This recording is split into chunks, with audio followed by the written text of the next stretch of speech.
Então, pessoal, dando continuidade aqui à terceira parte, para a gente não perder tempo, né? Abrindo aqui o Visual Code, a gente vai fazer agora o Entity, né? Que seria a tabela aqui do Nest para comparar com a tabela do Workbench, né? Então vamos abrir aqui o Champ, né? Para a gente poder utilizar o Workbench. Lembrando, né? A gente tem que vir aqui, MySQL, dar um Start. Sempre conferir a porta para não dar problema, 3306. Se eu vim aqui no Workbench 3306, não vai dar problema. Vou dar um clique e vou abrir ele aqui. Beleza? Então o nosso banco é o sistema. Vocês podem notar que ele não está selecionado, porque ele não está em negrito, né? Se eu for fazer qualquer outra coisa aqui, ele vai fazer para esse PHP. Então, para eu selecionar ele, ou jogo o comando MySQL, ou mais simples, eu dou 2 cliques aqui. Cadê? Pronto, ele ficou em negrito. E aqui, agora eu consigo criar a tabela. Mas antes disso aqui, vamos fazer lá, aqui no Nest, para adiantar. A gente vai fazer um sistema de login, né? Então a gente precisa criar uma tabela para isso, onde ele contenha um ID, um e-mail e uma senha para a gente acessar. Então a gente vem aqui na pasta Source, CRC, setinha para baixo, clica nessa pasta aqui, ó, e vamos criar o login em si. A gente pode referenciar ela como login ou um usuário, que vai ser um usuário que vai logar. Então, eu vou colocar user, ponto, a gente precisa, né, entity, que seria a tabela, ponto ts. Aliás, desculpe, tem que ser o arquivo, tá? Aqui seria user, que seria a pasta em si, e dentro dela que eu crio um arquivo, que a gente, nesse papelzinho aqui, user.entity.ts. Beleza? Por enquanto só vou criar ela, para não bagunçar.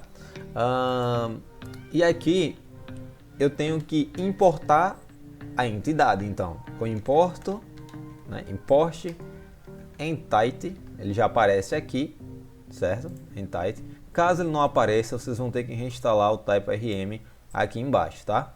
Que às vezes ele buga e não aparece. Dou 2 enter aqui para ele descer e eu tenho que puxar essa entidade para cá. Como é que eu puxo? E como é que eu ativo? Eu jogo um arroba, ele já vai aparecer aqui, que ele é uma função. Então eu clico, como é que referencia a função? Com aspa, certo? E aqui embaixo eu tenho que criar a classe, que seria a tabela em si, né?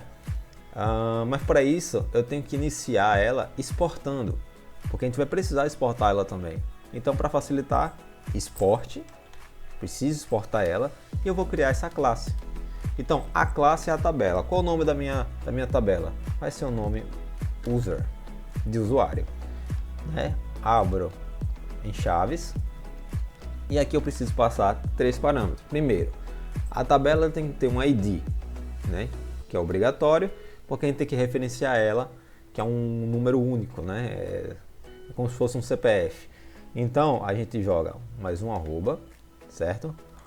Primary generate column, que é para gerar essa coluna do ID, né? Como função. E embaixo eu passo o ID. ID, 2 pontos, e ele é um number, né? Lembrando que tem 2 number, tá? A gente bota esse de cima aqui, que é tudo minúsculo, ponto e vírgula. E para criar coluna, arroba, column, de coluna. Mesma coisa. Boto aqui, abro a função. Vou dizer o que? Eu preciso de um e-mail e uma senha. Então eu crio para um e-mail, 2 pontos, string, lembrando a de cima, tá? Ponto e vírgula, column, novamente, e eu preciso de um password.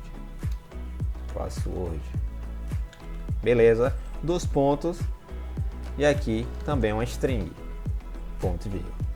Minha entidade está completa aqui, você dá um Ctrl S para salvar, certo? Então toda essa minha entidade ela é um user. Então, quando eu vou referenciar para alguma coisa, eu tenho que chamar o user. Beleza? Puxando aqui o Workbench, para o entendimento ficar melhor, meu banco já está selecionado, está em negrito. E aqui eu vou criar a tabela. Então, preciso criar a tabela igualzinho a essa classe, para eles baterem as informações, certo? Então, para criar uma tabela, eu venho aqui, Create Table User, tem que ficar igual a classe, tá?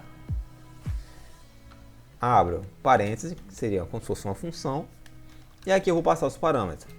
Primeiro, tem que passar um ID, ele é um inteiro, certo? Auto Increment, para ele fazer essa seleção do ID sozinho, e ele tem que ser not null, para não ficar em branco, certo? Cada código, linha de código, a gente tem que passar uma vírgula, porque aqui já encerrou, eu tenho que passar outro parâmetro. Qual o outro parâmetro? Eu tenho que passar o e-mail. Então, e-mail, neste caso lá, eu digo que ele é uma string. Aqui eu tenho que passar que ele é um varchar e passar a quantidade de caracteres que vai ter esse meu e-mail. Então, digamos que o meu e-mail ele tem 300 caracteres, então vou botar 300 caracteres. Vírgula, novamente, porque eu preciso parar mais outro parâmetro, que seria a senha, né? Então, password,